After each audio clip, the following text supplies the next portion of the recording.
आप लोगों ने मैथ्स का पेपर तो डेफिनेटली सॉल्व कर लिया होगा, सैंपल पेपर, राइट? बट अगर मैं आपको कहूं इस तरीके से तो बिल्कुल ही नहीं किया होगा। अब देखो होता क्या है, जब बोर्ड सैंपल पेपर देता है तो वो इनडायरेक्टली ये बता देता है कि ये जो कॉन्सेप्ट्स हैं वो बहुत जरूरी हैं। अब जब आप क्वेश्चन करते हैं एक नंबर का, तो जरूरी नहीं कि वो कॉन्सेप्ट एक ही नंबर में आए। बोर्ड में वो 2 नंबर, 3 नंबर या 4 नंबर कैसे भी आ सकता है, राइट? तो मैं आपको ये पूरा सैंपल पेपर कराऊंगी इस वे में कि सिर्फ आंसर पे फोकस नहीं करेंगे हम, बल्कि उसके पूरे कॉन्सेप्ट पे फोकस करेंगे, जो भी कॉन्सेप्ट उस एक पर्टिकुलर क्वेश्चन से रिलेटेड है। तो यानी अगर वो 1 नंबर का क्वेश्चन है सैंपल पेपर में, बोर्ड में 2 या 3 या 4 नंबर में भी आ जाए तो आप उसको इजीली सॉल्व कर पाए। तो शुरू करते हैं। तो चलो शुरू करते हैं क्वेश्चन नंबर 1 से। क्वेश्चन नंबर 1 कहता है the graph of a quadratic polynomial px passes through these points, the zeros of the polynomial are। तो सबसे पहला टॉपिक जो हमें समझना है वो ये समझना है कि जो आपके क्वाड्रेटिक पॉलिनोमियल्स होते हैं, लेट्स से अगर उसका स्टैंडर्ड फॉर्म है ax² plus bx plus c, तो ये जो क्वाड्रेटिक पॉलिनोमियल्स होते हैं इनके ग्राफ आपके यू शेप के बनते हैं। वो इस तरीके से भी बन सकते हैं, इस तरीके से भी बन सकते हैं। यानी अगर ये कार्टेशियन प्लेन है लेट्स सपोज, तो इसका ग्राफ आपका ऐसे भी बन सकता है, इनका ग्राफ आपका ऐसे भी बन सकता है, और इन्हें कहा जाता है पैराबोलास। अब ये टॉपिक हमें याद रखना है कि अगर वो कह रहा है px, उसने अगर px की बात करी है, हमारी इक्वेशन अगर x की फॉर्म में है, तो हमारे जीरोस वो होंगे जहां पर हमारा पैराबोला x एक्सिस को कट करेगा। यानी अगर सपोज मैंने इस तरीके से बनाया है, तो जहां जहां पे ये पैराबोला हमारा x एक्सिस पर है, कहां कहां पर आप देख सकते हो, ये एक पॉइंट है, एक पॉइंट A, यहां पर B, यहां पर भी x एक्सिस को कट कर रहा है, और यहां पर भी। तो इस वाले आपके क्वाड्रेटिक पॉलिनोमियल के 4 जीरोस होंगे, क्योंकि ये x एक्सिस को 4 जगहों पर कट कर रहा है।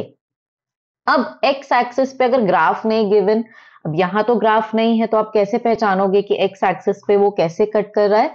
तो जब भी आपकी कोई चीज आए कि it is cutting x axis, तो इसका मतलब उसके कोऑर्डिनेट्स कुछ इस टाइप से दिखते हैं, जहां पर y जो है आपका 0 होता है। और अगर कोई चीज आती है जो कहता है इट कट्स y एक्सिस, तो उसके कोऑर्डिनेट्स आपके कुछ इस प्रकार के होते हैं, जहां पे x आपका 0 होता है। ये आपको कोऑर्डिनेट ज्योमेट्री में भी बहुत हेल्प करेगा, क्योंकि इससे रिलेटेड क्वेश्चंस उसमें भी आते हैं। अब coming back to our question again, हमारा क्वेश्चन कहता है कि px है। px का मतलब हो गया कि हमें ये देखना है कि कहां कहां पर हमारा जो ग्राफ है वो x एक्सिस को कट कर रहा है और y 0 है। तो देखो इस वाले में -6,0, यानी इस वाले में आपका y 0 है, इस वाले में y 0 नहीं है, 4,20 में भी y 0 नहीं है, और 6,0 में भी y आपका 0 है। तो यानी हमारे 2 पॉइंट्स हमको मिले हैं, और वो है -6,0 एंड 6,0। तो जो हमारा आंसर है वो होगा डी पार्ट, दैट इज -6,6। ये था हमारा पहला क्वेश्चन और हमारा पहला टॉपिक। अब इसी चीज में आप ध्यान रखना, अगर उसने कहा होता कि हमारा जो ग्राफ है वो py का है, तो हम ये देखते कि वो y एक्सिस को कहां कट कर रहा है, मतलब जहां जहां x 0 होता और y की कोई ना कोई वैल्यू गिवन होती। तो क्वेश्चन में आपको हॉट्स बेस में देने के लिए वो py भी दे सकता है। तो इस चीज का आप लोग अपने एग्जाम में ध्यान रखना। अब मूव ऑन करते हैं क्वेश्चन नंबर 2 पे। Question number 2 says the value of k for which the system of equations 3x minus ky equals to 7 and 6x plus 10y equals to 3 is inconsistent। अब जल्दी से ये वाला टॉपिक रिवाइज करते हैं। देखिए हमारे पास 2 इक्वेशंस होंगी और वो यूजुअली होती हैं इस फॉर्म में, a1x plus b1y plus c1 equals to 0, और दूसरी इक्वेशन होगी आपकी इस फॉर्म में। अब हमारा टॉपिक क्या कहता है, देखो बेटा, जो आपका x का कोफिशिएंट है उसको हम हमेशा a मानते हैं, y के कोफिशिएंट्स को b लेते हैं, और आपका जो कांस्टेंट टर्म होती है वो c होती है। अब हमारा टॉपिक कहता है कि अगर ये दो इक्वेशंस गिवन है और इसमें आप इनको जो है इस फॉर्म में अगर आप लिखो a1 upon a2 equals to b1 upon b2 equals to c1 upon c2, अगर ये तीनों इक्वल आ जाए तो यानी इसके जो सॉल्यूशन है वो बहुत सारे होते हैं, इनफाइनाइट सॉल्यूशंस इनके होते हैं और इनका जो ग्राफ है वो एक लाइन के ऊपर ही दूसरी लाइन बनती है, कोइंसाइड करते हैं। सेकंड वो कहता है कि अगर a1 अपॉन a2 आपका स्टार्टिंग में ही b1 अपॉन b2 के नॉट इक्वल आ जाए, हमें c1 c2 से मतलब नहीं है, अगर ये स्टार्टिंग में ही नॉट इक्वल आ जाए तो ये लाइंस इंटरसेक्टिंग, जब आप इनका ग्राफ बनाओगे तो ये इंटरसेक्टिंग बनेंगी लाइंस, मतलब ये कुछ इस टाइप से ये लाइंस बनेंगी और इनका एक सॉल्यूशन होगा, वन सॉल्यूशन।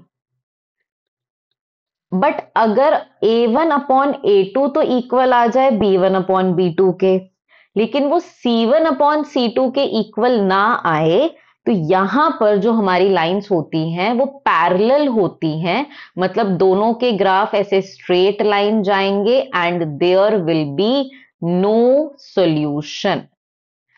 यानी ये टॉपिक हमें रिवाइज करना था और अब इसमें उसने तो वर्ड यूज किया है कंसिस्टेंट, इनकंसिस्टेंट। अब हमें कैसे पता, तो यानी यहां पर ये जो दो आंसर्स होते हैं जिसमें हमारे आंसर आ रहे हैं, इसमें आ रहे हैं ना मेनी सॉल्यूशंस, इसमें तो इनफाइनाइट सॉल्यूशंस हैं, इसमें एक सॉल्यूशन आ रहा है, तो इन दोनों केसेस को कंसिस्टेंट वाला केस कहा जाता है और जिसमें कोई सॉल्यूशन नहीं आता उसको इनकंसिस्टेंट वाला केस कहा जाता है। अब उसने मुझसे मांगा है इनकंसिस्टेंट, इनकंसिस्टेंट का मतलब मुझे ये वाला केस लेना है। और याद रखिएगा, आपको फिगर्स से भी पता लग गया होगा, ये लीनियर इक्वेशन है टू वेरिएबल में, तो जो इसका ग्राफ बनता है वो स्ट्रेट लाइन बनती है एकदम। अब इस क्वेश्चन पे आते हैं। क्वेश्चन ने हमें कहा इनकंसिस्टेंट चाहिए, मतलब हमें ये उठाना है जिसमें a1 a2 b1 upon b2 के इक्वल हो। अब यहां पर a1 क्या है, x का कोफिशिएंट, x का कोफिशिएंट है 3 अपॉन में सेकंड में क्या है x का कोफिशिएंट, वो है 6 इक्वल्स टू इधर क्या है अब b माइनस k अपॉन में यहां पर b क्या है 10। मुझे ये लेकर ही मेरा k का आंसर मिल जाएगा, मुझे c1 अपॉन c2 नहीं लेना क्योंकि ऑफ कोर्स वो इक्वल तो आ ही नहीं रहा है। तो मैं इस 10 को जो है इस साइड लेकर जाऊंगी, 3 into 10 upon 6 equals to minus k। जब मैं इसको सॉल्व करूंगी तो k की वैल्यू आएगी मेरी -5, यानी जो हमारा आंसर है वो होगा b, that is k is equals to -5। इस टॉपिक से भी बहुत सारे क्वेश्चंस आते हैं, आपको यही याद रखना है कि किसमें कंसिस्टेंट होगा किसमें इनकंसिस्टेंट। जिसमें सॉल्यूशंस आते हैं वो कंसिस्टेंट यानी मेनी सॉल्यूशंस वाला और वन सॉल्यूशन वाला, और जिसमें सॉल्यूशन ही नहीं आ रही, दोनों लाइंस आपस में टच ही नहीं कर रही, पैरेलल हैं, तो उनका कोई सॉल्यूशन भी नहीं होगा, इसीलिए वो होती है इनकंसिस्टेंट। ये था आपका क्वेश्चन नंबर 2। मूव करते हैं क्वेश्चन नंबर 3 पर। अब आते हैं क्वेश्चन नंबर 3 पर। अब देखो, ये जो क्वेश्चन नंबर 3 है ना, इसमें बहुत सारे ऐसे पॉइंट्स हैं जो आप 7th 8th स्टैंडर्ड से पढ़ते आ रहे हो। तो सबसे पहले उनको डिस्कस करते हैं सर्कल के बारे में, उसके बाद हम ये क्वेश्चन करेंगे। अगर मैं आपको स्ट्रेट अवे एक आंसर बता दूंगी तो शायद आपको कॉन्सेप्ट समझ में नहीं आएगा, बट कॉन्सेप्ट समझने के लिए आपको प्रॉपर रिवीजन करनी पड़ेगी। तो स्टार्ट करते हैं। ये है हमारा क्वेश्चन नंबर 3। अब इस क्वेश्चन नंबर 3 के सारे पॉइंट्स रीड करने से पहले मैं आपको सारे कॉन्सेप्ट्स रिवाइज कराती हूँ, क्योंकि अगर मैं आपको डायरेक्ट आंसर बता दूंगी तो आपको वैसे समझ नहीं आएगा, और ये वो कॉन्सेप्ट्स हैं जो आप अपने 7th 8th स्टैंडर्ड से मैथ्स में सर्कल टॉपिक में पढ़ते आ रहे हैं। तो सबसे पहले उन टॉपिक्स को रिवाइज करते हैं। अब अगर ये मेरा एक सर्कल है विद सेंटर, तो सबसे पहले हम स्टडी करते हैं कि हमारे सर्कल की एक कॉर्ड क्या होती है। तो सबसे पहले हमारे सर्कल में जो एक कॉर्ड होती है वो होती है लाइन, जो हमारे सर्कल को 2 पॉइंट्स पे टच करती है, लाइक दिस। यहां पर जो AB है वो हमारी कॉर्ड है। फाइन। अब सर्कल की जो बिगेस्ट कॉर्ड होती है वो होता है आपका डायामीटर। ये भी क्वेश्चन आ सकता है। यहां पर जो ए बी है ये भी कॉर्ड है और ये है आपकी बिगेस्ट कॉर्ड जो कि होता है आपका डायामीटर। फाइन।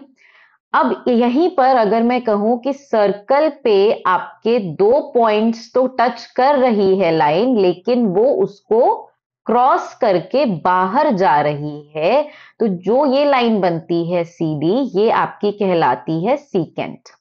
ये सर्कल को 2 पॉइंट्स पे टच करती है। ये रहे 2 पॉइंट सर्कल के C और D जहां पे वो टच कर रही है, और आपकी वो कहलाएगी सीकेंट।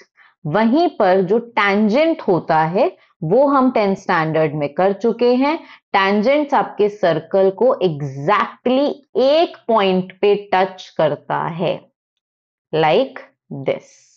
तो ये जो L है, this L is my tangent, और ये हमारे सर्कल को सिर्फ एक पॉइंट पे टच कर रहा है। तो देखो, अगर एक पॉइंट बोलेगा वो 1 पॉइंट पे सिर्फ टच कर रहा है, दैट इज टैंजेंट। कॉर्ड क्या होती है आपकी? जो सर्कल को 2 पॉइंट्स पे टच करती है, लेकिन सिर्फ और सिर्फ सर्कल के अंदर ही बनती है। सीकेंट भी आपके सर्कल को 2 पॉइंट्स पे टच करती है, लेकिन वो जो है आपके आउटसाइड द सर्कल जाती है। फाइन। तो अब देखो, अगर मैं बात करूं तो आप कॉर्ड्स भी जितनी मर्जी बना सकते हो। मैं यहाँ पे कितनी भी कॉर्ड्स बना सकती हूँ, सीकेंट्स भी आप जितने मर्जी बना सकते हो, राइट। तो अब रीड करते हैं हमारा क्वेश्चन क्या कह रहा है। Which of the following statements is not true? चलो, A part, a number of secants can be drawn at any point on the circle. बिल्कुल सही। वो कह रहा है कि आप जो है एक कितनी भी सीक्वेंस बना सकते हो अपने सर्कल पर। और अभी मैंने आपको दिखाया कि एक ही पॉइंट पे आप इस तरीके से पास करते हुए you can draw many sequence. तो ये तो हो गया ट्रू।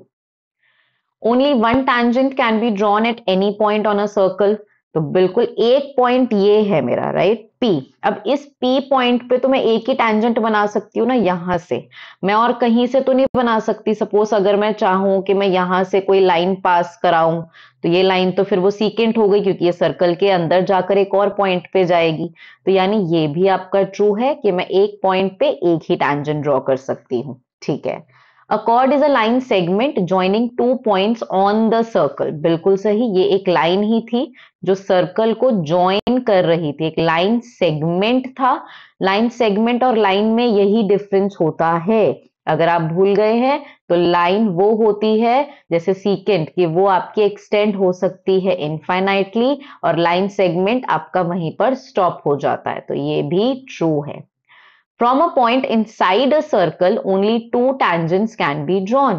ये तो tangents के डिफाइन में ही नहीं है। वो कह रहे हैं आप सर्कल के अंदर एक पॉइंट लीजिए और यहां से आप 2 टैंजेंट ड्रॉ कर सकते हो। ये तो पॉसिबल ही नहीं है।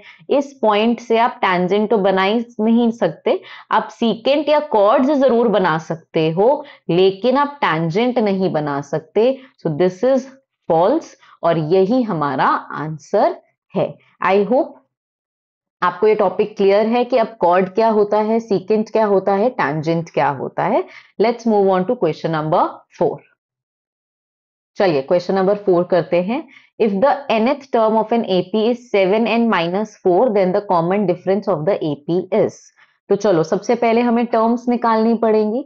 जब भी आपको इस फॉर्म में गिवन होता है ना 7n-4, तो इससे आपको क्या करना होता है, आपको n की वैल्यूज लेनी होती है। n equals to 1, n equals to 2, n equals to 3, और आपको जो है सीरीज बनानी होती है। तो अगर मैं n की वैल्यू 1 पुट करूं 7n-4 में, तो मेरा आंसर क्या आएगा?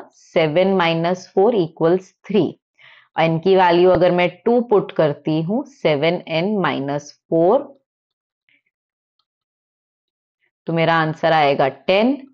3 वैल्यू पुट करती हूँ जो आपको नीड नहीं पड़ेगी, बट फिर भी हम प्रैक्टिस के लिए कर लेते हैं, तो आपका आंसर आएगा 17। राइट। तो अब आपको आपकी सीरीज मिल गई। आपकी सीरीज आपको कैसे मिली? 3, 10, 17 एंड सो ऑन। ये आपकी एपी है। अब वो कह रहा है कॉमन डिफरेंस बताओ एपी का। तो बेटा कॉमन डिफरेंस क्या होता है? कॉमन डिफरेंस होता है आपको बाद वाली टर्म में से पहली टर्म, उसके जो प्रीसीडिंग टर्म है उसको माइनस करना होता है। तो मतलब इस 10 में से जब मैं 3 को माइनस करूंगी तो मेरा आंसर आ जाएगा 7। या आप रीचेक भी कर सकते हो, इसीलिए मैंने n इक्वल्स टू 3 निकाला था। कई बार होता है कैलकुलेशन मिस्टेक की वजह से आप जो है गलती कर सकते हो, तो मैंने n इक्वल्स टू 3 भी इसलिए निकाला था। अगर आप 17 में से 10 माइनस करोगे तब भी आंसर आपका 7 ही आएगा। तो यहां पर हमारा जो कॉमन डिफरेंस है वो है आपका 7 और आपका जो आंसर है वो है ए पार्ट 7। मूव करते हैं क्वेश्चन नंबर 5 पे। क्वेश्चन नंबर 5 कहता है the radius of the base of a right circular cone and the radius of a sphere are each 5 centimeter in length. If the volume of the cone is equal to the volume of sphere, then the height of the cone is. तो सबसे पहले जो है हमारे पास एक right circular cone है, ठीक है, और एक हमारे पास स्फेयर है। अब वो कह रहा है if the volume of the cone is equal to the volume of sphere. तो सबसे पहले तो हम इसको इस तरीके से लिख लेते हैं कि वॉल्यूम ऑफ कोन जो है वो इक्वल है वॉल्यूम ऑफ स्फेयर के। अब वॉल्यूम ऑफ कोन क्या होता है? वो होता है आपका 1/3 pi r square h equals volume of sphere क्या होता है? वो होता है 4/3 पाई आर क्यूब। अब देखो यहां पर कोन का भी एक रेडियस है, कोन का भी एक रेडियस है और एक हाइट है, राइट। और स्फेयर में क्या है हमारे पास? स्फेयर में सिर्फ एक रेडियस है और वो कह रहा है कि जो रेडियस कोन का है और स्फेयर का है वो दोनों ही 5 है। मतलब यहाँ तो ये तो 5 सेंटीमीटर हो गए दोनों, और अब मुझे हाइट बतानी है। तो मैं क्या करूंगी, इस हाइट को तो इधर रखूंगी और बाकी सब वैल्यूज को उधर ले जाऊंगी और आर की वैल्यू भी पुट कर सकती हूँ। तो अगर मैं एच की सिर्फ वैल्यू इधर रखूं 4/3 पाई आर क्यूब, अब जो ये नीचे वाला 3 है ये मल्टीप्लाई में आ जाएगा और बाकी 1 पाई आर स्क्वायर जो है वो आपके नीचे मल्टीप्लाई में चले जाएंगे। तो अब देखो अभी मैं वैल्यू पुट नहीं करूंगी। इन क्वेश्चंस की यही ट्रिक होती है कि वैल्यूज आप एकदम एंड में पुट करा करो, जो कट हो सकता है पहले आप उसे कट कर दो। ये 3 से ये 3 कट हो सकता है, ये पाई से ये पाई कट हो सकता है। अब मेरे पास क्या बचा है? 4r क्यूब, मतलब 4 into 5 3 टाइम्स एंड नीचे है आर स्क्वायर यानी 5 2 टाइम्स। अब इसमें क्या कट हो रहा है? इसमें आपका एक 5 और ये 5 भी कट। तो जो फाइनल आंसर है वो आपका क्या आएगा? 4 into 5 20। तो जो आपकी हाइट है वो है 20 centimetre, that is the B is the answer. इन क्वेश्चंस की ट्रिक ही यही होती है कि आप जो वैल्यूज है ना वो एकदम एंड में पुट करा करो, जो कट हो सकता है पहले ही कट कर दो ताकि आपको कंफ्यूजन ना हो और आपका जो है कैलकुलेशन मिस्टेक्स ना हो। ये आपका बहुत सिंपल क्वेश्चन था। मूव करते हैं आगे नेक्स्ट क्वेश्चन पर। चलिए क्वेश्चन नंबर 6। अब ये क्वेश्चन मुझे बहुत अच्छा लगा क्योंकि आप इस क्वेश्चन को दो तरीके से कर सकते हो। एक तो वो बच्चे बहुत अच्छे से कर पाएंगे ये क्वेश्चन जिन्होंने लास्ट एक्सरसाइज की है एनसीईआरटी की, क्योंकि उनको कुछ रूल्स पता है जब हमें प्रूफ करना होता है इक्वेशंस में तो हम यूजुअली क्या करते हैं। और दूसरा, अगर आपने नहीं भी, मैं बोलती हूँ एग्जाम में आप कंफ्यूज हो गए और आपको नहीं समझ में आ रहा, तो इस क्वेश्चन को आप थोड़े लॉन्ग वे से भी कर सकते हो, तब भी आपका आंसर सेम आएगा। मैं आपको ये दोनों तरीके से करके दिखाती हूँ। देखो सबसे पहला तरीका तो ये है कि जब आपको गिवन है tan theta is equals to 5/2, then 4 sin theta plus cos theta upon 4 sin theta minus cos theta. अब सबसे पहले मैं आपको यहाँ पे एक ट्रिक यूज करके दिखाऊंगी। इस क्वेश्चन को हम पहले इजी तरीके से करेंगे। अब मेरे को tan की वैल्यू गिवन है, राइट। मैं किसी तरीके से इस साइन और कॉस को tan बना सकती हूँ, बिल्कुल। tan का फॉर्मूला होता है sine theta upon cos theta, right. तो अगर मैं इस पूरी इक्वेशन को डिवाइड कर दूं कॉस थीटा से तो कैसी लगेगी ये इक्वेशन? साइन थीटा अपॉन में cos theta plus cos theta upon में कॉस थीटा और ये आपका main fraction 4 sin theta upon cos theta minus cos theta upon cos theta. तो अब देखो क्या हो रहा है यहाँ पे, साइन अपॉन कॉस ये तो tan बन जाएगा 4 tan थीटा प्लस, और cos से cos कट जाएगा तो यहाँ आ जाएगा 1, यहां पर भी बन जाएगा 4 tan थीटा माइनस cos से cos कट हो जाएगा तो -1। अब tan की वैल्यू मेरे पास है तो मैं डायरेक्ट पुट करूंगी 5/2 प्लस 1, 4 इंटू 5/2 -1। अब कटिंग करेंगे हम सिंपल, 2 2 ज़ा 4, 2 5 ज़ा 10, 10 -1 सॉरी ऊपर प्लस है, 10 plus 1 10 minus 1 that is 11 upon 9, यानी हमारा आंसर आया है ए पार्ट 11 अपॉन में 9। ये आंसर हमारा तब आया है जब हमने एक ट्रिक यूज करी, एंड वैसे आप सबको ये ट्रिक जरूर आनी चाहिए क्योंकि ये आपके बहुत सारे क्वेश्चंस में यूज होती है डिवाइड वाली। कभी हम किसी को साइन थीटा से डिवाइड करते हैं, कभी हम कॉस थीटा से डिवाइड करते हैं, और यहाँ पे मैंने कॉस थीटा इसलिए लिया था क्योंकि मेरे पास साइन था और मुझे टैन बनाना था। अब इसी क्वेश्चन को मैं आपको बहुत ही बेसिक तरीके से करके दिखाती हूँ, जो बच्चे इस ट्रिक को भूल चुके हैं या नहीं उनको याद आ रहा है एग्जाम टाइम पे, तो वो कैसे कर सकते हैं। अब वो बच्चे इस क्वेश्चन को कुछ इस तरीके से करेंगे। तो देखो अब मैं यही क्वेश्चन आपको बहुत ही बेस तरीके से करके दिखाऊंगी, उससे भी आंसर आएगा और आपका एक टॉपिक भी रिवाइज हो जाएगा। हमने फर्स्ट एक्सरसाइज में ये सीखा था कि जो tan थीटा है उसका फॉर्मूला क्या होता है, उसका फॉर्मूला होता है परपेंडिकुलर अपॉन में बेस, राइट। क्या थे फॉर्मूलाज, साइन कॉस tan। तो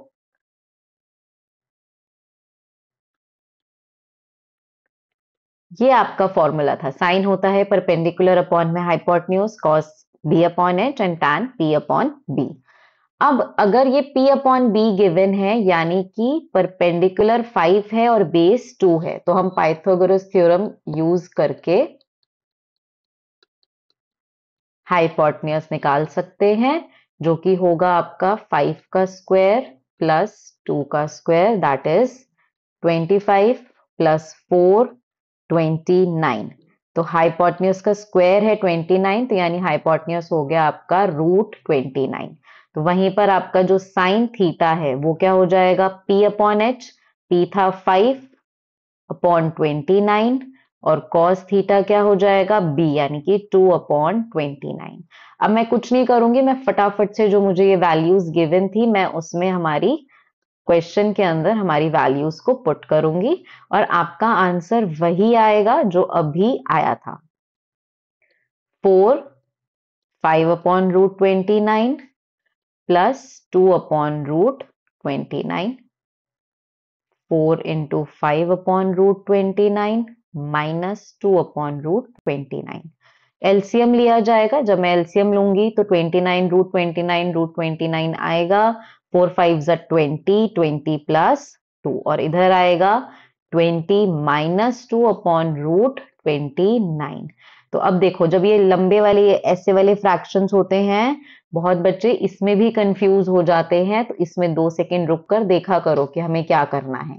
सबसे पहले 20 प्लस 2 22 अपॉन √29 इनटू, अब यहाँ पर ये न्यूमरेटर है और ये डिनोमिनेटर है, तो जब हम डिवाइड से उसको मल्टीप्लाई में लेके जाते हैं तो न्यूमरेटर और डिनोमिनेटर रेसिप्रोकल हो जाते हैं, तो यानी अब डिनोमिनेटर ऊपर आएगा और न्यूमरेटर यानी 20 माइनस 2 कितना होता है आपका 18 नीचे आएगा। तो अब हम कट कर देंगे, 29 से 29 कट हो गया रूट का, और आंसर बचा 22 अपॉन 18, जिसको हम अगर 2 की टेबल से डिवाइड करें तो आंसर आएगा 11 अपॉन 9। तो आपने देखा दोनों ही तरीके से आंसर आएगा, बस इसमें थोड़ा आपका टाइम ज्यादा लगेगा क्योंकि ये आपका लेंथी है, और जो हमने इससे पहले किया था ट्रिक यूज करके उसमें आपका टाइम कम लगेगा। बट घबराना नहीं है एग्जाम में, अगर आपको नहीं है इस वाले मेथड में श्योरिटी तो आप लॉन्ग मेथड को यूज करो, घबराओ नहीं, आंसर आपका आ जाएगा। तो ये था आपका क्वेश्चन। मूव करते हैं क्वेश्चन नंबर 7 पे। चलिए, अब क्वेश्चन नंबर 7 बहुत ही इंटरेस्टिंग है। अब इसमें क्या कॉन्सेप्ट यूज हो रहे हैं, पहले एक बार कॉन्सेप्ट सीखते हैं, उसके बाद हम ये क्वेश्चन करेंगे ताकि आपके लिए इजी हो। अब हमारा कॉन्सेप्ट कहता है कि जो टैंजेंट होती है, अभी मैंने आपको बताया था लास्ट क्वेश्चन, उस वाले क्वेश्चन में टैंजेंट क्या होता है। टैंजेंट होता है जो आपके सर्कल को एक पॉइंट पे टच करते हुए निकले, इस तरीके से ये वाली लाइन हमारी टैंजेंट है। अब हमारा कॉन्सेप्ट ये कहता है कि जब मैं सेंटर से टैंजेंट, ये पॉइंट ऑफ टैंजेंसी है, दिस इज पॉइंट ऑफ टैंजेंसी, जो ये पॉइंट ए बना रही हूं मैं, जब हम सेंटर से इस पॉइंट ऑफ टैंजेंसी को टच करते हैं तो ये जो एंगल बनता है 90 डिग्री का, मतलब परपेंडिकुलर बनता है। अब ये कॉन्सेप्ट हम लोग इसमें यूज करेंगे। और एक दूसरा कॉन्सेप्ट जो हम यूज करेंगे वो बहुत ही सिंपल है, जो आप 7th 8th स्टैंडर्ड से करते आ रहे हो, बहुत सारे क्वेश्चंस में यूज होता है, आगे भी होगा, कि अगर सर्कल का नहीं ट्रायंगल का है, कि अगर आपका एक ट्रायंगल है और उसमें आपकी दो साइड्स इक्वल है कोई भी, तो उन साइड्स के जो ऑपोजिट एंगल होता है, जैसे इस साइड के ऑपोजिट ये वाला एंगल है और इस साइड के ये वाला, तो ये दोनों एंगल्स भी क्या होते हैं, इक्वल होते हैं। तो अब ये दो कॉन्सेप्ट्स आपके इस क्वेश्चन में यूज होंगे। स्टार्ट करते हैं, क्या कॉन्सेप्ट है ये। अब देखो क्वेश्चन में वो कह रहा है कि In the given figure, a tangent has been drawn at point P. ये point P है।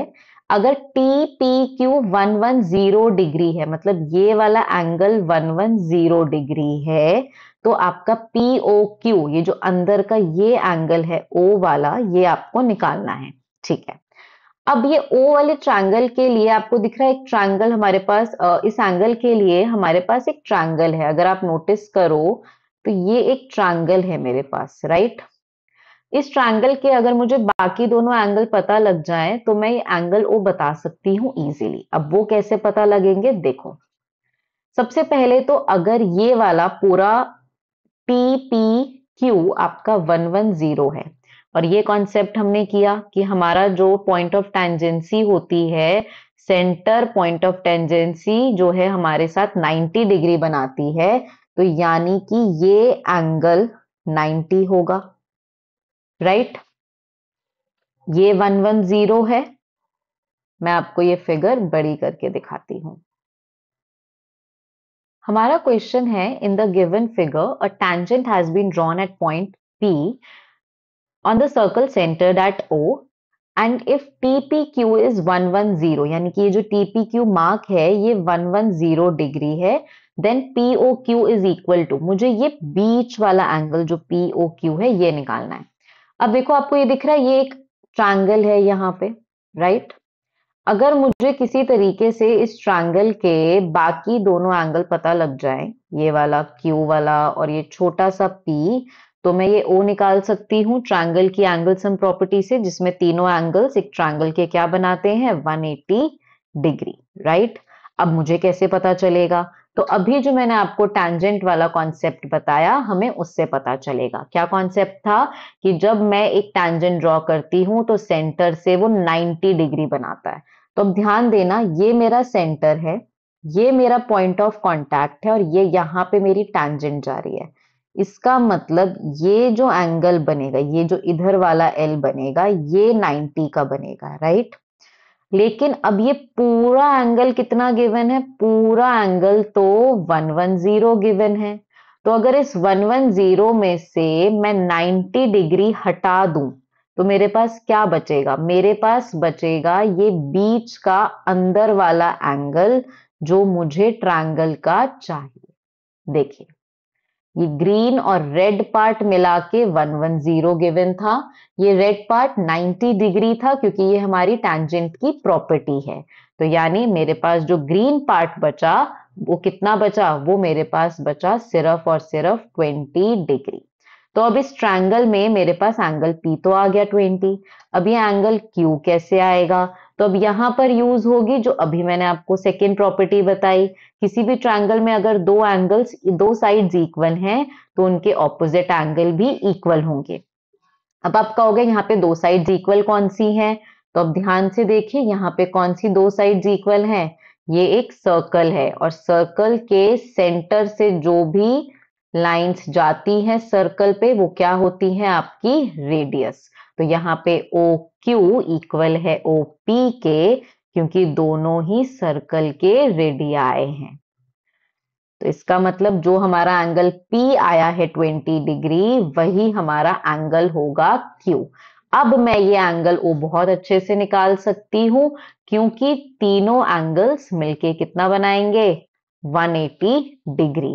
तो 20 प्लस 20 एंगल O, तो 180 में से आपका माइनस हुआ 40 degree, that is 140। Angle O is 140।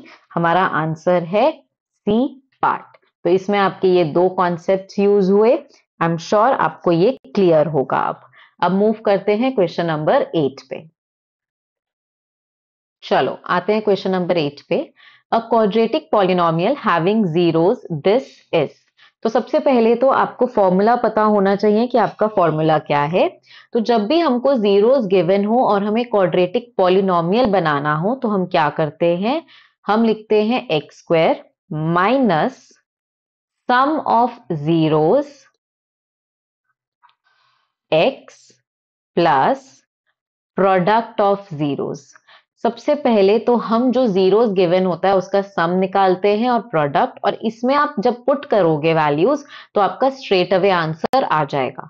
तो स्टार्ट करते हैं। देखो अगर अब मुझे अब सम निकालना है तो सम कितना बनेगा, माइनस √5/2 प्लस √5/2। दोनों वैल्यूज बिल्कुल सेम है, माइनस प्लस में है तो दोनों कट होके कितनी हो जाएंगी, zero. It's like saying minus x plus x कितना होता है, जीरो, क्योंकि दोनों वैल्यूज सेम थी। तो अब सम तो हो गया जीरो। अगर अब मैं प्रोडक्ट की बात करूं तो प्रोडक्ट क्या होगा, माइनस √5/2 इंटू √5/2। तो रूट से रूट कट हो जाएगा, एक माइनस है एक प्लस है, तो आंसर आएगा मेरा -5/2। अब इन वैल्यूज को मुझे यहां पर पुट करना है मेरे क्वाड्रेटिक पॉलिनोमियल में। तो क्या वैल्यूज पुट होंगी, x square minus 0x plus minus का 5/2 मतलब माइनस का 5/2। यानी मेरा जो x का कोफिशिएंट है वो 0 है, तो मेरी पूरे क्वाड्रेटिक पॉलिनोमियल में x है ही नहीं, खत्म हो चुका है। अब अगर ये सिंपल क्वेश्चन होता ना, अगर उन्होंने सिंपल आंसर आपसे बस यही पूछा होता कि बनाओ, तो आप अपना आंसर यहां पर भी छोड़कर आते, ये बिल्कुल सही था। बट अब उसने मुझे ऑप्शंस दिए हैं, तो चलो अब मेरे को ऑप्शंस में तो ऐसा कुछ नहीं दिख रहा, राइट। तो अब स्टार्ट करते हैं, मतलब समझते हैं कि हम कैसे अपना आंसर बताएंगे। तो सबसे पहले अगर आप इस ए पार्ट को देखोगे तो आपको दिखेगा इसमें तो एक्स है, इस डी पार्ट में भी एक्स है, तो यानी ये दोनों तो आंसर हो ही नहीं सकते। क्यों नहीं हो सकते, क्योंकि हमारे आंसर में एक्स का कोफिशिएंट 0 था, देयर इज नो एक्स। अब बचे हमारे बी और सी पार्ट। तो देखो बेटा, जब भी हम इस टाइप का क्वेश्चन करते हैं ना क्वाड्रेटिक पॉलिनोमियल, तो हम ये मानते हैं कि बाहर आपका एक ऐसी वैल्यू भी हो सकती है कांस्टेंट जो हम मल्टीप्लाई कर सके। तो यानी इसमें एक के की वैल्यू भी है। अब ये आप नॉर्मल हिट एंड ट्रायल से ट्राई कर सकते हो। देखो अगर मैं सी पार्ट बनाना चाहूं तो 15x² माइनस 6, क्या मैं x² माइनस 5/2 को ये बना सकती हूँ। अगर मैं x² को 15 से मल्टीप्लाई करूं सेम बनाने के लिए इस पूरे इक्वेशन को, तो क्या मेरा 6 बनेगा, 15x² तो बन जाएगा, 5 इंटू 15 75/2। ये तो 6 नहीं बना, यानी ये ऑप्शन इनकरेक्ट है। लेकिन अगर अब यहीं पर मैं बनाना चाहूं 8x² माइनस 20, तो देखते हैं अगर मैं इसको 8 से मल्टीप्लाई करूं पूरी इक्वेशन को, तो ये बनेगा 8x² माइनस 8 इंटू 5 अपॉन में 2, ये कट होके बनेगा 4, यानी 8x² माइनस 20 बन गया ना। तो यानी इसमें आपका आंसर होगा बी पार्ट। फॉर्मूला याद रखना है, बहुत ही इजी क्वेश्चन था। मूव करते हैं हमारे नेक्स्ट क्वेश्चन पे। Question number 9, consider the frequency distribution of 45 observations, the upper limit of median class is. तो सबसे पहले तो आपको पता होना चाहिए कि मीडियन क्लास होती क्या है। बेटा जब भी हम मीडियन का क्वेश्चन करते हैं तो उसमें हमें क्या निकालना होता है, उसमें हमें क्यूमुलेटिव फ्रीक्वेंसी निकालनी होती है। क्या निकालनी होती है? क्यूमुलेटिव फ्रीक्वेंसी जो होती है, अभी मैं आपको बताती हूं।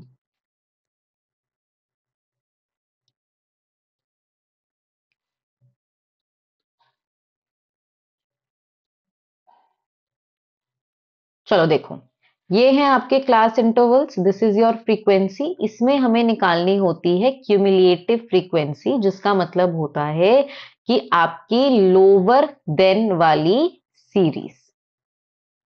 अब पहला है 5, तो दूसरी जो क्यूमुलेटिव फ्रीक्वेंसी आएगी वो आएगी 5 और इसके साथ वाला 9 प्लस करके, दैट इज 14। तीसरे वाली इन तीनों को प्लस करके आएगी, यानी 14 प्लस 15 दैट इज 29। फिर इस 29 में ये वाला 10 प्लस करेंगे, दैट इज 39। और 39 में फिर अब ये 6 प्लस करेंगे तो हमारी क्यूमुलेटिव फ्रीक्वेंसी आ गई 45 सारी। अब आप इसको चेक करने के लिए आप इस f का टोटल भी कर सकते हो। अगर f का टोटल आपका 45 आ रहा है तो यानी आपने क्यूमुलेटिव फ्रीक्वेंसी सही निकाली है। अब बात करते हैं मीडियन क्लास की। तो मीडियन क्लास क्या होती है? मीडियन क्लास के लिए आपको, अगर ये गिवन है कॉन्टिन्यूअस क्लास इंटरवल्स, तो उसमें आपको n/2 निकालना होता है। कॉन्टिन्यूअस सीरीज में आपको n/2 निकालना होता है, दैट इज 45 अपॉन में 2। 45 अपॉन 2 आएगा 24.5। अब आप CF में आते हो। CF में आप देखते हो कि 24.5 से बड़ी टर्म कौन सी है, नेक्स्ट बड़ी। तो 5 तो नहीं है, 14 भी नहीं है, 29 है। तो यानी ये जो पूरी लाइन है, ये जो है, ये आपकी बन जाती है मीडियन क्लास। समझ में आया? जो भी आपका आएगा, लेट्स से अगर आपका n/2 आता 30, ठीक है, तो 30 29 में नहीं आता, फिर वो 39 में आता, आपकी ये नीचे वाली बनती मीडियन क्लास। फाइन। अब मीडियन क्लास की क्वेश्चन कह रहा है मीडियन क्लास की अपर लिमिट बताओ। तो अपर लिमिट कौन सी होती है बेटा? अगर सपोज आपका इस तरीके से लिखा है 0 10, तो ये जो पहले वाली लाइंस होती है इनको हम लोअर लिमिट बोलते हैं और ये दूसरे वाले को अपर लिमिट। तो इसकी अपर लिमिट क्या है इस साइड पे? 30। तो the answer is C part, 30। Clear? I hope आपको ये क्लियर होगा। मूव करते हैं नेक्स्ट क्वेश्चन पे। चलिए, अब ये क्वेश्चन मैं समझती हूँ कि ये क्वेश्चन थोड़ा हॉट्स बेस्ड में माना जाएगा। चलिए क्वेश्चन नंबर 10 करते हैं। अब इस क्वेश्चन में भी ना इस क्वेश्चन को करने के भी बहुत सारे तरीके हैं। मैं इसमें एक 9th क्लास का कॉन्सेप्ट यूज करूंगी जो आप लोगों ने 9th में सर्कल चैप्टर्स में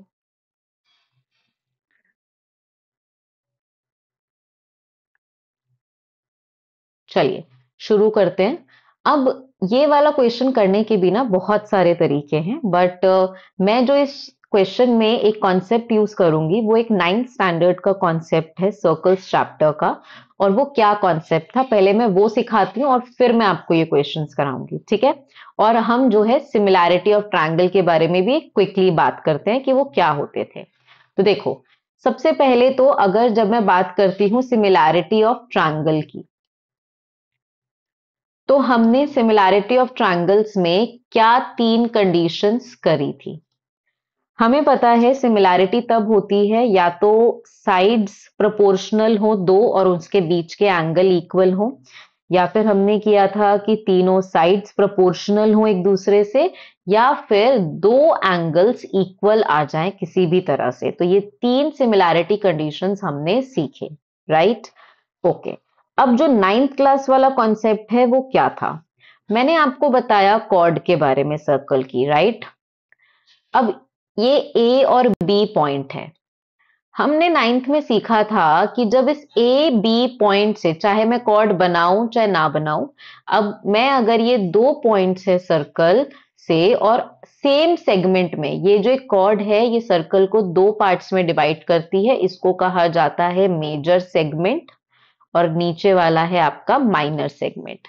ये इस मेजर सेगमेंट में जितने भी एंगल्स इस तरीके से बनाएंगे जो ए और बी को टच करेंगे, जैसे ये एंगल, अगर अब सपोज करो मैं यहां से बनाऊं, ए और बी को ही टच करते हुए जाना है, उसको ए और बी से ही बनाना है, ये वाला एंगल हो गया आपका। कोई और एंगल भी आप बना सकते हो, सपोज ये वाला एंगल। तो ये जितने भी एंगल्स होंगे ये सब इक्वल होंगे। अगर सपोज ये आपका 60 डिग्री है तो सारे ही एंगल्स आपके 60 डिग्री होंगे। फाइन, ये हमारा 9th स्टैंडर्ड का कॉन्सेप्ट था। और similarity of triangle in 3 conditions पर होती है। अब हम आते हैं अपने क्वेश्चन पे। हमारा क्वेश्चन कहता है कि O is the point of intersection of two chords AB and CD। ठीक है, AB आपकी एक कॉर्ड है और CD आपकी एक कॉर्ड है। अगर BOC 80 डिग्री है, BOC 80 डिग्री है, फाइन, एंड OA और OD इक्वल है, OA एंड OD इक्वल है, fine, then ODA and OBC triangles are. देखो सबसे पहले वो कह रहा है equilateral and similar, isosceles but not similar, not similar. तो सबसे पहले ना एंगल्स की बात करते हैं। पहले इसको ये देखते हैं कि क्या ये आइसोसेलेस है, क्या ये इक्विलेटरल है, क्या ये स्केलीन है। स्केलीन की तो बात ही नहीं कर रहा। स्टार्ट करते हैं। देखो अगर अब ये वाला एंगल 80 डिग्री है तो जो दो इंटरसेक्टिंग लाइंस होती हैं उनके जो एंगल्स होते हैं वो इक्वल होते हैं, वर्टिकली ऑपोजिट एंगल, राइट। तो अगर ये 80 डिग्री है तो ये एंगल भी 80 डिग्री होगा। दोनों के एक एंगल तो इक्वल आ गए मेरे पास, फाइन। चलो अब नेक्स्ट की बात करते हैं। नेक्स्ट वो कहता है, नेक्स्ट की बात करते हैं। अब ये दोनों एंगल्स तो मेरे पास इक्वल हैं। अब ये वाला जो कॉर्ड वाला कॉन्सेप्ट सिखाया था ना, उस पे देखो। जब मैं बात करती हूं ए सी की, ये है ना ए सी, तो देखो इस ए सी से भी तो दो एंगल्स बन रहे हैं, ये वाला डी और इसी ए सी से बी वाला पार्ट भी बन रहा है। नोटिस किया आपने? तो यानी ये जो एंगल डी है ये एंगल बी के इक्वल होगा। हो गया ना इक्वल। यानी इन दो ट्रायंगल्स में ओ डी ए में ओ वाला एंगल भी इक्वल आ गए दोनों एक दूसरे से, और ओबीसी में डी और बी भी आ गए इक्वल। यानी जब दो एंगल्स इक्वल आ गए तो ये तो सिमिलर हो गए ट्रायंगल्स, राइट। यानी सिमिलर तो है, नॉट सिमिलर वाले तो ऑप्शन ही काट दो। आइसोसेलेस सिमिलर है या इक्विलेटरल सिमिलर है वो अब देख लेते हैं। अब जब दो एंगल सिमिलर आ गए तो वो कह रहा है कि क्या ये जो ट्रायंगल्स हैं वो इक्विलेटरल हैं। उसने तो सिर्फ मेरे को ये दो एंगल्स, दो साइड्स की बात करी है ना, O D is equals to O A. D A और बी सी या इन तीनों साइड्स की तो कोई बात ही नहीं करी। तो यानी यहां पर ये दोनों मेरे आइसोसेलेस हैं, ना कि इक्विलेटरल। तो ये क्या हो गया, isosceles and similar. That is the answer is B part. Move करते हैं क्वेश्चन नंबर 10 पे। Question number 11, the roots of the quadratic equation. Roots का मतलब वही होता है आपका जीरोस या सॉल्यूशंस। आर, अब irrational, rational, not real, real, equal. अब इसके लिए फटाफट से क्विकली रिवाइज करते हैं जो हमने आपका चैप्टर क्वाड्रेटिक इक्वेशंस में सीखा था। क्वाड्रेटिक इक्वेशंस में फिर से मैं क्वाड्रेटिक इक्वेशन की स्टैंडर्ड फॉर्म आपको लिख के दिखा रही हूं, ठीक है। इसमें हमने सीखा कि एक डिस्क्रिमिनेंट का फॉर्मूला होता है d is equals to B square minus 4ac। Fine. अब इससे हमें पता लगता है कि रूट्स एग्जिस्ट करते हैं या फिर नहीं करते। तो देखो अगर d की वैल्यू बड़ी आती है जीरो से, मतलब टेक्निकली पॉजिटिव प्लस में आ रही है, या d की वैल्यू जीरो आ रही है, तो रूट्स एग्जिस्ट करते हैं, रियल हैं रूट्स। बट अगर d की वैल्यू नेगेटिव आती है तो रूट्स एग्जिस्ट नहीं करते और हम वहां पर ही क्वेश्चन छोड़ देते हैं, हम आंसर नहीं निकाल सकते, the roots are not real. अब इस चीज में एक और चीज थी कि अब इन दोनों में ही एग्जिस्ट कर रहे हैं, लेकिन जब d की वैल्यू इक्वल टू जीरो आती है ना तो इसमें जो रूट्स होते हैं वो इक्वल होते हैं। फाइन। चलो अब पहले मैं इसका d निकालती हूं जो मेरे क्वेश्चन में गिवन है। डी के अकॉर्डिंग ये है मेरा x square plus x minus 1, यानी ए यहाँ पे 1 है, बी यहाँ पे 1 है और सी भी यहाँ पे 1 है लेकिन माइनस का 1। तो वैल्यू पुट करते हैं, 1 का square minus 4 into 1 into minus 1, 1 minus minus plus 4 that is 5। तो अब d की वैल्यू आई 5, यानी रूट्स तो एग्जिस्ट कर रहे हैं ना, पॉजिटिव वैल्यू है तो रूट्स तो रियल हैं। अब हमें ये देखना है कि क्या रियल एंड इक्वल है, नहीं, क्योंकि d की वैल्यू 0 तो है ही नहीं, तो रियल एंड इक्वल तो नहीं है, नॉट रियल भी नहीं है क्योंकि d की वैल्यू हमारी नेगेटिव नहीं है। अब डिस्टिंक्ट तो है, डिस्टिंक्ट का मतलब होता है इक्वल ना होना, ये तो हमें पता है डिस्टिंक्ट है, बट अब रैशनल और इरैशनल कैसे पता चलेगा? देखो, वो हमें पता लगेगा हमारे रूट के जीरो वाले फॉर्मूले से। अब रूट का फॉर्मूला क्या होता है? जब आप लैम्डा या बीटा निकालते हो तो उसका जो फॉर्मूला होता है वो होता है माइनस बी प्लस या माइनस का रूट डी अपॉन में 2a। तो इस तरीके से आपके दो जीरोस निकलते हैं, यानी ये जो d है ये रूट में आ जाता है। अब देखो, ये वाले d को अगर मैं रूट में रखूंगी, रूट 5, तो क्या रूट 5 सॉल्व हो सकता है? क्या ये परफेक्ट स्क्वायर है? नहीं ना।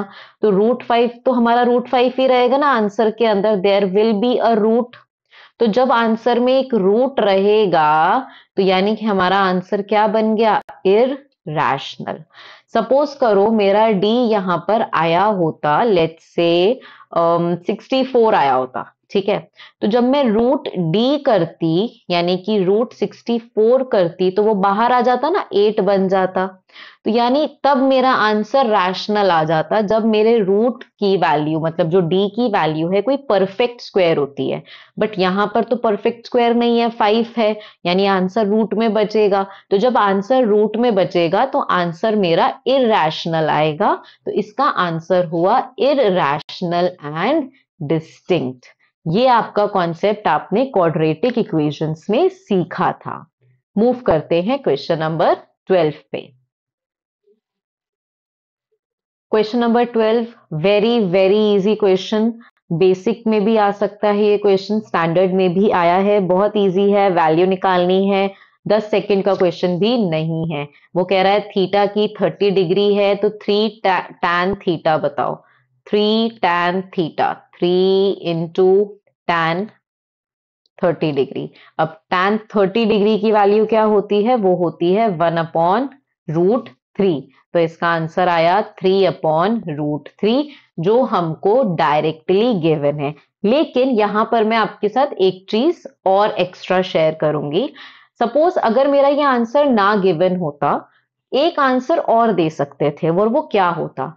जब भी आप ट्रिग्नोमेट्री क्वेश्चंस करेंगे तो हमेशा आप नोटिस करेंगे, और हमेशा करके ही आना, इनफैक्ट अगर उसने नहीं भी बोला, कभी भी आंसर नीचे रूट में नहीं छोड़कर आएंगे। अगर नीचे आंसर रूट में आ रहा है तो हम उसको रैशनलाइज करेंगे।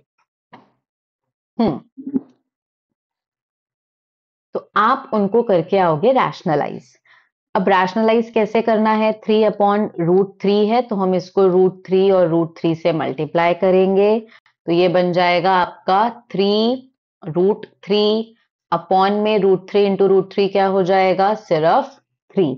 तो जब आप इसको कट करोगे 3 से 3 कट हो जाएगा, आंसर बचेगा रूट 3। तो इसके दो आंसर हो सकते थे, या तो 3/√3, अगर ये ना गिवन होता तो डेफिनेटली आपको रूट 3 गिवन होता। तो आप एक बार उसको रैशनलाइज करके चेक करेंगे कि क्या मेरा आंसर आ रहा है। अब मूव करते हैं क्वेश्चन नंबर 13 पे।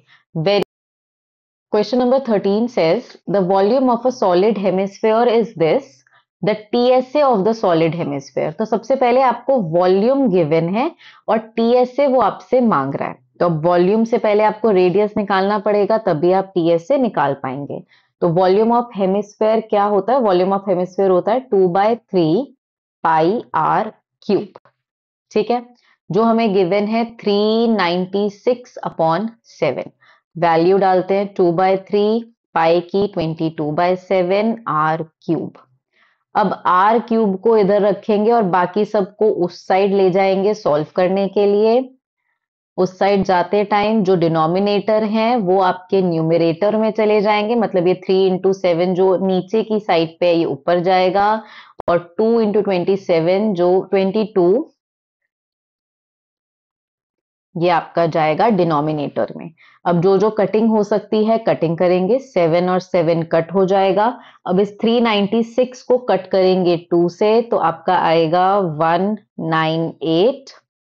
ये एक और बार अभी 2 से कट हो सकता है, 11, ये आपका जाएगा 99, और 11 और 99 भी आपका कट होगा, वो होगा आपका 9 पे।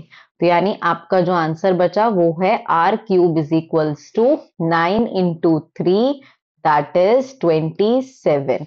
अब r क्यूब है तो यानी इसका क्यूब रूट करना पड़ेगा 27 का, जो कि होता है 3। यानी r की वैल्यू आपकी आ गई 3 सेंटीमीटर। अब यही वैल्यू आप जो है पुट करेंगे अपने टीएसए के फॉर्मूले में। अब टीएसए का फॉर्मूला क्या होता है? टीएसए होता है आपका 3 पाई आर स्क्वायर। तो 3 into 22/7 into 3 into 3 that is 3 into 3 into 3, और ये आपका आएगा answer 27। 27 into 2 22, 4 5 9 4 5 4 9 596 upon 7, 594 sorry 594 upon 7। तो इसका आंसर है आपका 594 upon 7 that is B part. तो बहुत ही इजी क्वेश्चन था। जिन बच्चों को ये वाला चैप्टर बहुत डिफिकल्ट लगता है तो आप एटलीस्ट फॉर्मूलाज कर लीजिए, ताकि ऐसे 1 मार्कर जो क्वेश्चन हैं आप इजीली उसको कर पाए। मूव करते हैं क्वेश्चन नंबर 14 पे। क्वेश्चन नंबर 14 बहुत ही बेसिक क्वेश्चन, बेसिक में भी आ सकता है, और आपका वही 5 to 10 सेकेंड्स वाला क्वेश्चन है। एक बैग है जिसमें टोटल 24 बॉल्स हैं, 4 आपकी ब्लू बॉल्स हैं, 11 आपकी ग्रीन है, और कुछ आपकी वाइट बॉल्स हैं। टोटल आपकी 24 हैं, तो यानी आपकी जो वाइट बॉल्स हैं वो आपकी कितनी आ जाएंगी? 11 4 15 9। आपकी टोटल जो व्हाइट बॉल्स हैं वो 9 बॉल्स आ जाएंगी। अब वो किस चीज की प्रोबेबिलिटी मांग रहा है? व्हाइट की ही मांग रहा है। तो प्रोबेबिलिटी क्या होगी बेटा व्हाइट की? फेवरेबल इवेंट लिखते हैं सबसे पहले, यानी व्हाइट कितनी है? 9, और अपॉन में लिखते हैं टोटल, तो टोटल कितनी है? 24। तो ये आपका आ गया आंसर 9 अपॉन 24। जब आप इसको कट करोगे 3 की टेबल से तो आंसर आएगा 3/8 दैट इज बी पार्ट। बहुत ही इजी क्वेश्चन था, प्रोबेबिलिटी का था। मूव करते हैं नेक्स्ट क्वेश्चन पे। अच्छा, नेक्स्ट क्वेश्चन से मूव करने से पहले बहुत ही बेसिक वही फिर से इसको डिस्कस कर लेते हैं कि बेटा प्रोबेबिलिटी निकलती कैसे है। आप पहले फेवरेबल आउटकम रखते हो। अगर उसने मुझसे ब्लू की अगर मांगी होती तो देखो ब्लू कितनी थी? 4 थी ना, तो 4 अपॉन में टोटल 24 होती, और वहीं पे अगर उसने मुझसे ग्रीन का कहा होता तो ग्रीन कितनी थी? 11, तो ये होती 11/24। लोवेस्ट फॉर्म में आप इसको लेकर आ सकते हो। तो ये था आपका प्रोबेबिलिटी का question. Let's move to question number 15। चलिए, अब ये क्वेश्चन नंबर 15 ना बहुत ही कॉन्सेप्चुअल क्वेश्चन है, मतलब बहुत इजी क्वेश्चन है, बहुत बेसिक कॉन्सेप्ट से रिलेटेड है, 9th स्टैंडर्ड की कोऑर्डिनेट ज्योमेट्री से। देखो वो कह रहा है कि आपका the point on X axis nearest to the point -4 -5। तो सबसे पहले अगर मुझे ये -4 -5 प्लॉट करना हो तो कैसे करूंगी? एक्स एक्सिस का नेगेटिव साइड ये वाला होता है और वाई एक्सिस की नेगेटिव साइड ये वाली होती है, राइट? -4 -5 का मतलब क्या है? पहला होता है एक्स का एब्सिसा और दूसरा होता है वाई का ऑर्डिनेट। बेटा एक्स वाले उसको हम एब्सिसा कहते हैं और वाई वाले को ऑर्डिनेट बोलते हैं, इन केस ये क्वेश्चन आ जाए। अब -4 है, यहाँ पे 0 है, -1 2 -3 -4 1 2 3 4 5, तो मतलब लगभग ये यहां पर कहीं पर हमारा पॉइंट होगा।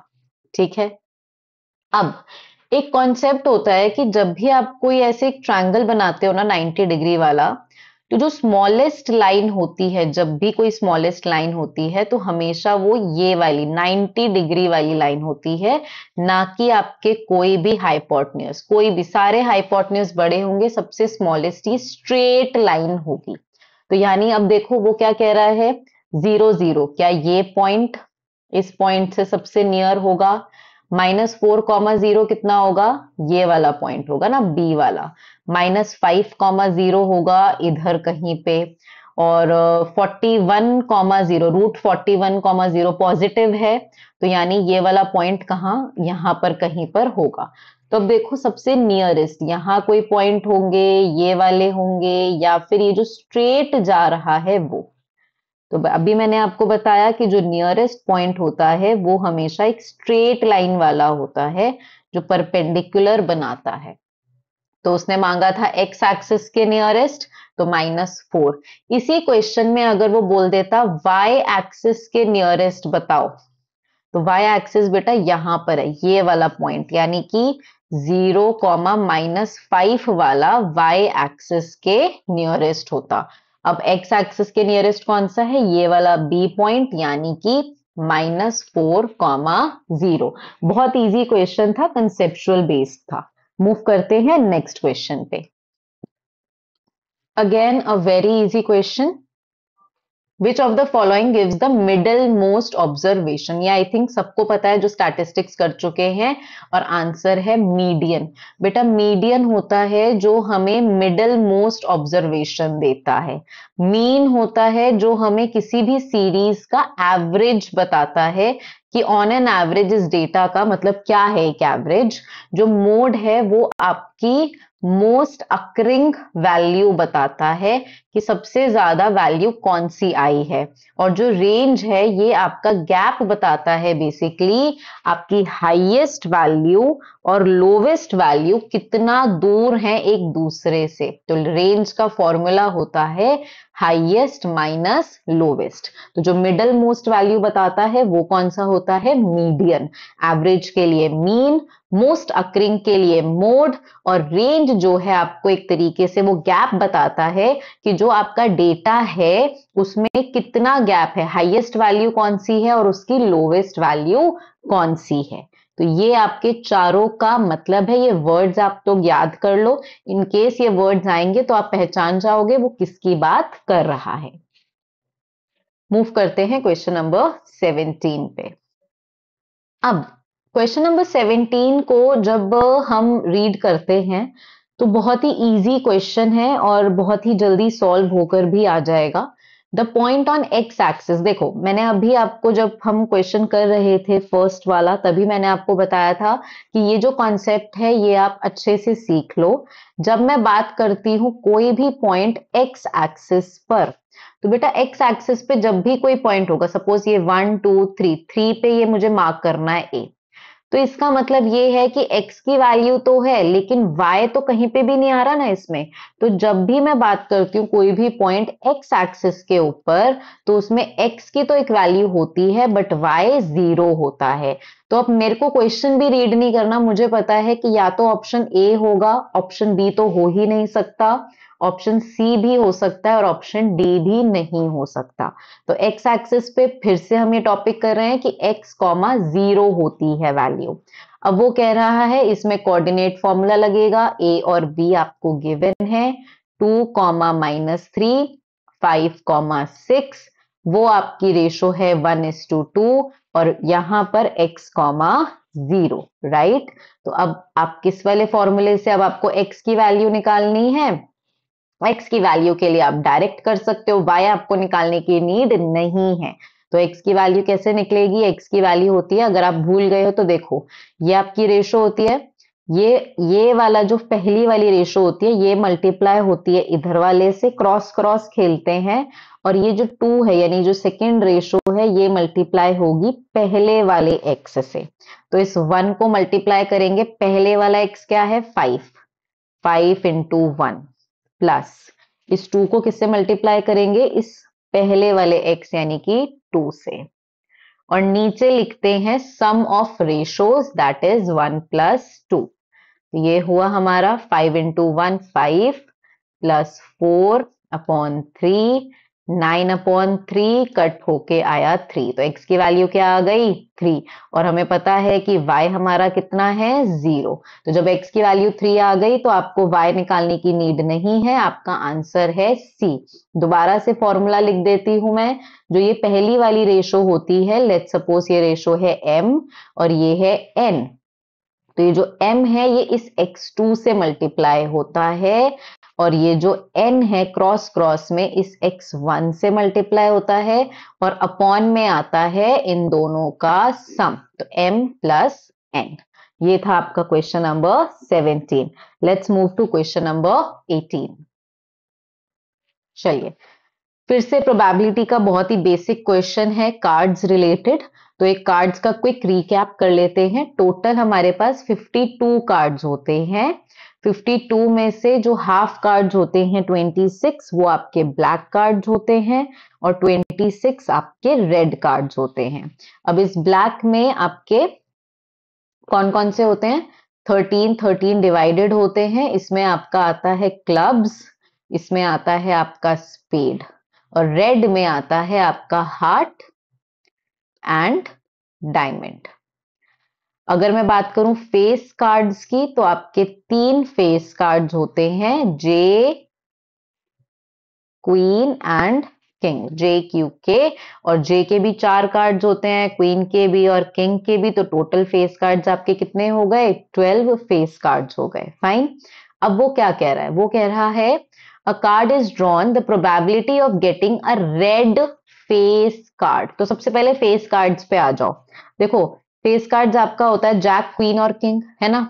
इसमें से जैक के अगर 4 कार्ड हैं तो इसमें से 2 रेड होंगे, 2 ब्लैक होंगे, तो इसके 2 रेड। क्वीन के भी 2 रेड होंगे, किंग के भी 2 रेड होंगे, है ना। तो यानी टोटल फेस कार्ड्स जो रेड हैं वो कितने हो गए आपके, 6 हो गए। अब मैंने आपको प्रोबेबिलिटी का फॉर्मूला बताया था, क्या था, जिसकी प्रोबेबिलिटी मांगी है वो 6 अपॉन में टोटल कार्ड्स आपके कितने होते हैं 52, तो 6/52 आपका आंसर है, जो इसमें नहीं गिवन, यानी उन्होंने इसको लोवेस्ट फॉर्म में किया है। तो जब आप इसको 2 की टेबल से डिवाइड करोगे तो 3/26 आएगा, यानी ऑप्शन है करेक्ट डी। तो ये था आपका बहुत ही बेसिक प्रोबेबिलिटी का क्वेश्चन। मूव करते हैं नेक्स्ट क्वेश्चन पे। चलिए, क्वेश्चन नंबर 19 है एजर्शन रीजनिंग। तो सबसे पहले समझते हैं कि दोनों लाइंस जो एजर्शन है, रीजन है, वो ट्रू है, फॉल्स है, फिर उसके बाद हम देखेंगे करेक्ट एक्सप्लेनेशन है या नहीं। तो एजर्शन में पहली लाइन उसने कही HCF of any 2 consecutive even natural numbers is always true। तो सबसे पहले तो ये समझो कि HCF क्या होता है। HCF होता है हाईएस्ट कॉमन फैक्टर, मतलब कोई भी 2 इवन कॉन्जिक्यूटिव नेचुरल नंबर्स लेते हैं, लेट्स टेक 10 एंड 12। अब अगर 10 की प्राइम फैक्टराइजेशन अगर आप करोगे तो ये आएगा 2 और 5, राइट।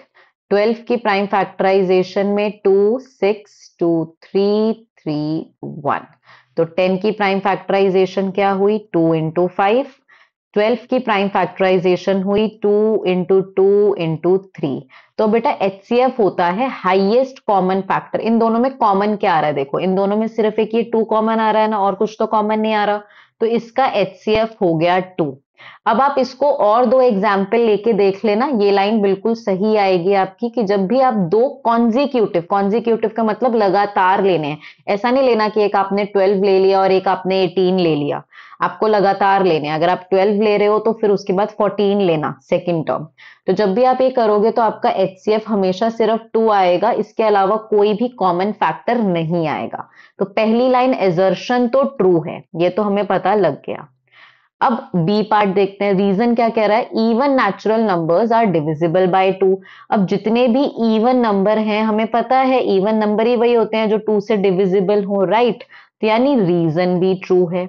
लेकिन क्या इन दोनों में कोई भी आपस में रिलेशन आपको पता लग रहा है कि उसने जो रीजन दिया वो HCF रिलेटेड दिया, या कुछ HCF की डिफाइन बताई, कुछ भी नहीं।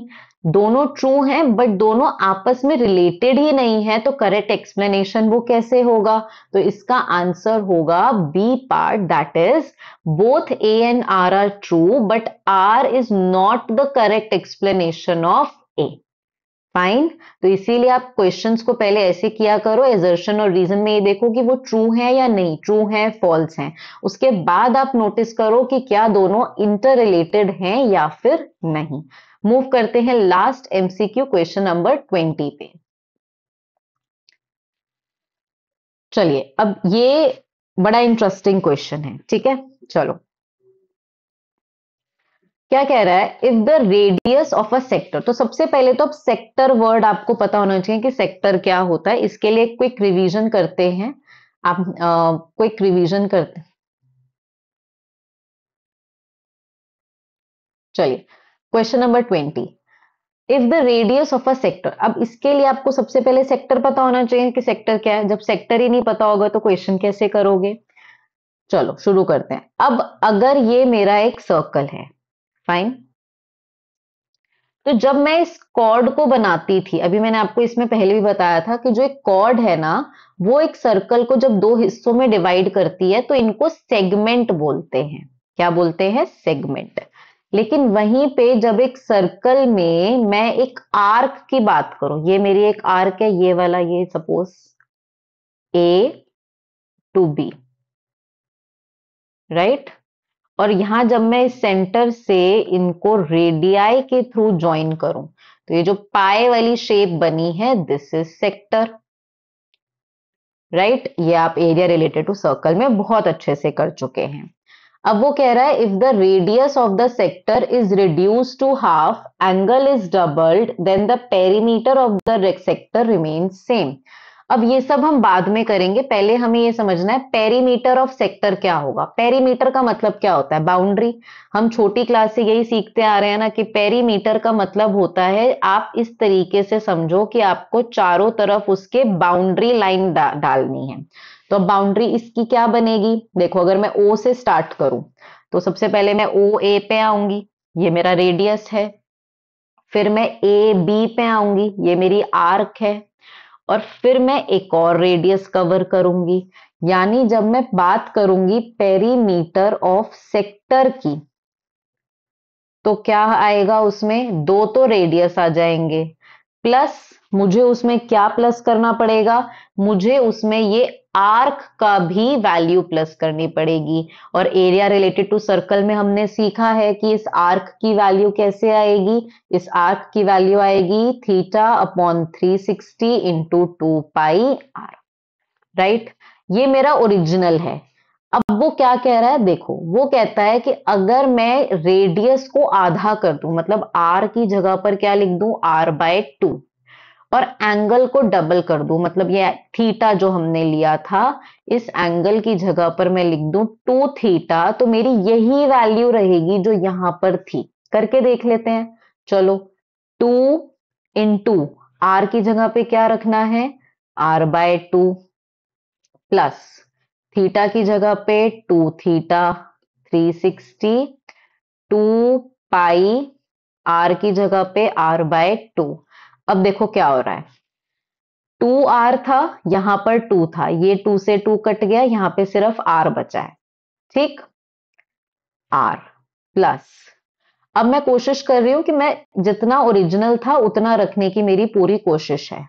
इस 2 से मैं इस 2 को कट कर देती हूँ जो एक्स्ट्रा आया था। तो यहाँ पे क्या बचा? थीटा बचा, 360 बचा, 2 बचा इधर वाला, ये वाला पाई, और ये वाला आर। तो अब अगर आप नोटिस करोगे तो आप देखोगे कि ये वाला जो है ना, पाई थीटा अपॉन 360 2 पाई आर, ये तो बिल्कुल सेम है।